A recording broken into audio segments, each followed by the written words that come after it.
Est-ce que le terme cédule hypothécaire vous dit quelque chose? Souvent, lorsque j'accompagne des clients dans les financements, on utilise ce terme-là lorsqu'on va chez le notaire ou même avant, auprès de la banque. Et puis, c'est toujours un terme assez technique et qu'on a de la peine à comprendre. Donc, je vais vous l'expliquer aujourd'hui. Qu'est-ce que c'est qu'une cédule hypothécaire? Lorsque vous achetez un bien immobilier, on vous finance, la banque vous prête 80% au max ou alors ça peut être 70%, ça dépend des fonds propres que vous mettez. Et puis, la banque vous fait ce financement. Lorsqu'elle avance cet argent-là et que vous devez payer les intérêts, en contrepartie, la banque, elle peut pas dire « Ah mais attendez voir, vous avez acheté un bien d'1 million, nous vous a prêté 800 000, on vient prendre 80% de ce bien, on le met dans notre coffre au cas où si un jour vous payez pas, voilà. » Donc pour faire ça, pour avoir le droit en cas de non-paiement de votre part ou des clients de la dette hypothécaire ou des intérêts ou des amortissements, etc., la banque va faire ce fameux papier valeur qui est maintenant sous forme informatique auprès du registre foncier qui va lui donner le droit de se saisir en tout temps du bien immobilier en disant « Je suis la banque dépositaire de ce document-là, c'est moi qui ai à hauteur de 800 000, si on reprend l'exemple des 80%, à hauteur de 800 000, les parts de ce bien immobilier et j'ai besoin de faire une saisie, une vente forcée pour pouvoir récupérer le montant que j'ai prêté à ses clients. » Donc c'est vraiment hyper important de savoir que cette cédule hypothécaire, on appelle ça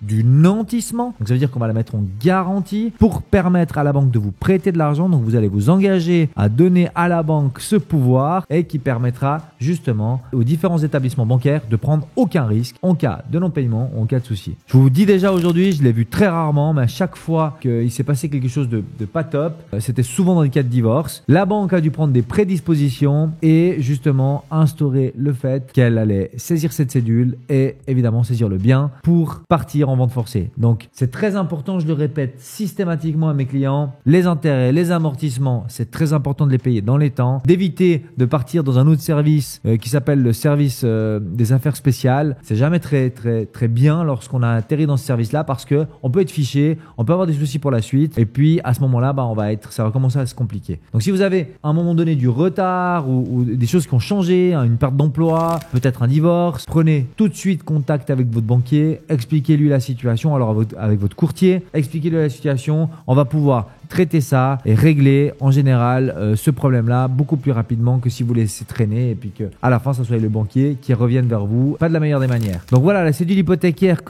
à quoi elle sert, comment est-ce qu'elle a été faite? Elle est faite par le notaire, vous le signez en général lorsque vous achetez. Donc d'abord vous signez l'acte de vente avec les vendeurs, puis lorsque les vendeurs ont terminé, vous avez fini cet acte-là, les vendeurs partent et là vous restez avec le notaire pour signer cette fameuse cédule hypothécaire. Merci les amis. Si vous avez d'autres questions, n'hésitez pas à nous les poser directement sur notre chaîne YouTube ou sur nos différentes plateformes.